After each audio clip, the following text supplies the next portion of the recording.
En direct du Mercat de la Terre avec le camarade Nicolas Miralles. Nicolas Miralles, que la dernière fois où je l'ai vu en interview, c'était à Château-Roussillon. Il y a 6 ou 7 ans. Il y a 6 ou 7 ans, on s'est croisés, c'était il y a 1 mois ou 2 ici. Oui, 2 mois. Voilà. À cause de la neige, j'ai pas pu descendre. Donc là, tu es toujours éleveur. C'est ça. Je t'ai connu vache catalane, enfin pas toi, ce que tu as élevé. Oui. Et on s'était croisés de l'autre côté de la frontière parce qu'il y avait des histoires de guerre transfrontalière de vaches. Oui, ça va mieux maintenant. Voilà. Et donc là maintenant tu es à Saint-Laurent-de-Cerdan. Oui. Et tu fais pousser, outre tes 6 enfants, avec Thérèse qu'on salue. Tu fais pousser du bœuf. Et maintenant du cochon. Et maintenant du cochon. En plus. Alors, c'est les vaches des Albert que tu as ramenées en haut? Oui, j'ai ramené les vaches de l'Albert, donc d'Argelès à Saint-Laurent-de-Cerdan. Donc elles passent une grosse partie de l'année sur Saint-Laurent-de-Cerdan, puis 3 mois à peu près de l'année sur la réserve naturelle de la Massane, comme à l'époque, et les alentours de la réserve. Et ensuite on élève nos cochons, du coup eux 100% de l'année sur 17 hectares à peu près dans des châtaigniers en plein air à Saint-Laurent-de-Cerdan. D'accord. Alors ça fait combien de temps que tu es installé là maintenant? Alors à Saint-Laurent ça fait 4 ans, en revanche on est agriculteur avec Thérèse depuis 2010. Et les cochons, on a appris par hasard que l'ancien charcutier du village vendait sa charcuterie. Et on lui a fait, voilà, on est allé le voir pour lui demander combien il vendait. Et on a dit, qu'on partait avec mon épouse, on partait sur les vaches cochons pour proposer à nos clients une certaine gamme de qualité à la fois de cochons et de bœuf en direct sur notre charcuterie, boucherie, charcuterie. Les porcs, c'est quoi comme bête? Alors nous on est quasiment sur du 100% porc noir, quasiment comme le porc noir de Bigorre, sauf qu'on est hors appellation, donc on peut pas dire porc noir de Bigorre, c'est du porc noir gascon. Mais on a un petit peu de basque, on a un petit peu de duroc, voilà. D'accord. Mais c'est surtout du porc noir. Alors du coup donc tu les fais abattre où? Alors ça c'est 100% catalan, ouais. Catalan du Nord.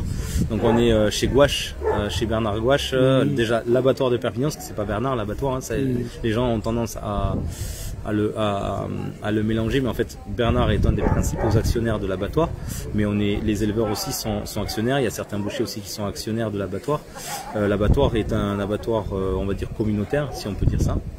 Et après Bernard, qui a son entreprise, donc qui est collé quasiment à l'abattoir, est un des principaux actionnaires. Et donc moi j'abats à l'abattoir de Perpignan, et après c'est effectivement l'entreprise Bernard Gouache qui me livre mes animaux sur ma boucherie à Saint-Laurent-de-Cerdan. Alors tu fais les marchés aussi? Ouais, je fais 2 marchés hebdomadaires, donc c'est Bagnols-sur-Mer le jeudi matin exclusivement, Tresserre le vendredi matin, et en centre-ville de Perpignan, aux alentours du restaurant Papa Ours, le comptoir de Papa Ours, et aussi Catalan Café. Chez qui on a mangé ce midi à Rennes. Exactement. Avec un trinchat excellent. Très bon, voilà. Et ensuite on fait une fois par mois les halles du château Las Polas à Tuire. Quand on arrive au rond-point du McDonald's, là, à droite, on prend à droite et c'est à 2 minutes de route dans la Pampa. Alors est-ce que tu peux nous recommander un plat à partir de ce que tu produis? Alors moi j'ai un plat phare, mais quand je dis phare, c'est pas moi qui l'ai inventé, hein, c'est un plat typiquement catalan. Et j'ai repris la recette traditionnelle d'Henri, qui l'a repris lui-même de son propre père et de ses propres parents. Donc c'est une recette qui date de 1945 à peu près, puisque c'est la date à laquelle a été créée la charcuterie Nou. On les propose en fraîche et en bocaux. Et c'est le plat, il faut imaginer, je fais 3000 boules à peu près par semaine. Donc c'est le plat que je vends le plus. La bols de picoulate. La bols de picoulate. D'accord. Et tu l'accompagneras avec quoi? T'as pas fait du vin, toi, finalement? Alors, à un moment donné, on avait un domaine viticole, mais là, maintenant qu'on a racheté la charcuterie, on peut pas tout faire. Donc, on a essayé... Ou alors, faut faire plus d'enfants et qu'ils grandissent vite. Oui, vite, mais ça grandit moins vite que le vin ne mûrit, donc le raisin ne mûrit, donc c'est un peu compliqué. Et donc, on a décidé l'année dernière, on a vendu nos vignes, on a cédé on a vendu notre matériel viticole et on a cédé nos vignes. Et donc du coup, on se consacre aujourd'hui pleinement à la production de viande de bœuf et de viande de cochon, transformation, parce qu'on a notre propre charcuterie, de charcuterie fermière. On est sans colorant, sans conservateur. On a des séchoirs naturels. On travaille le plus naturellement possible. Est-ce que vous livrez? On fait des livraisons. C'est pas notre principale activité, mais on fait des livraisons. Les particuliers ou les restaurants? De Perpignan, alors particuliers restaurants, même les magasins, les petits magasins, les petites épiceries, tout ça. Après, comme on a un tout petit laboratoire, une toute petite production, on demande avant de pouvoir, parce que on est déjà plein, je manque de viande en fait en permanence et de charcuterie. Donc on est en train de transformer un peu notre laboratoire. On doit le faire valider par la DDPP pour qu'on puisse avoir le droit de vendre nos produits, parce qu'on veut faire les choses quand même correctement. Et là pour l'instant on est un peu complet en termes d'intermédiaires, c'est-à-dire épicerie fine et restaurateurs. C'est un peu compliqué pour l'instant. On ne peut pas prendre plus de clients de ce point de vue-là.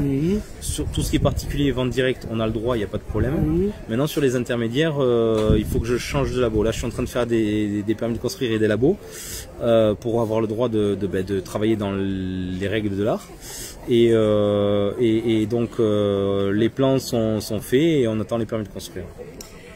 Alors, site internet, numéro de téléphone, papier s'il vous plaît. Oui, papier s'il vous plaît, surtout en ce moment c'est nécessaire.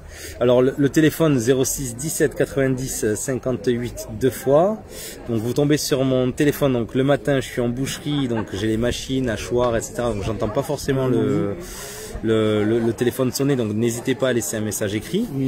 L'après-midi, l'après-midi je suis avec les tronçonneuses, parce qu'on a aussi 100 hectares de forêt où il y a les vaches et les cochons. Donc j'ai la tronçonneuse allumée, donc j'entends pas forcément le téléphone non plus. En fait. Donc soit un mail, soit un texto, c'est quand même plus facile, surtout si c'est pour une commande. Après, souvent ce qui se passe quand même, c'est quand je vois qu'on m'a appelé, je rappelle plus tard, mais c'est souvent le soir vers 8-9 heures. Donc, alors, est-ce que tu peux donner ton mail et si tu as un site internet? Alors le téléphone c'est 06 17 90 58 2 fois. Le mail c'est gaec, G-A-E-C, .taillafoc, c'est T-A-2-L-A-F-O-C, @gmail.com. Et le site internet c'est la ferme du Mont Capey, tout accroché en minuscule, c'est pas arrobase, c'est quoi déjà? Oui, c'est ça. Arrobase. Non, ça c'est un mail. Mais non, c'est pareil. Non, c'est www machin. Ah oui, j'en sais. Et donc c'est .net. La ferme du Mont Capey, .net tout simplement. Voilà, c'est ça. De toute façon, avec un moteur de recherche, on trouve. Mais de toute façon, vous tapez la ferme du Mont Capey, parce qu'on est propriétaire du Mont Capey. C'est le petit canigou des Laurentins, hein, le Mont Capey, donc c'est une montagne assez connue. Mont Capey, M-O-N-T, et Capey, c'est C-A-P-E-2-L. Vous tapez ça sur Google, vous tombez les 4 premières pages, c'est soit notre Facebook, soit l'Instagram, soit notre site internet. Donc vous pouvez pas nous rater. Nicolas Miralles, merci. Avec plaisir. Et le salut à Pierre Parcé.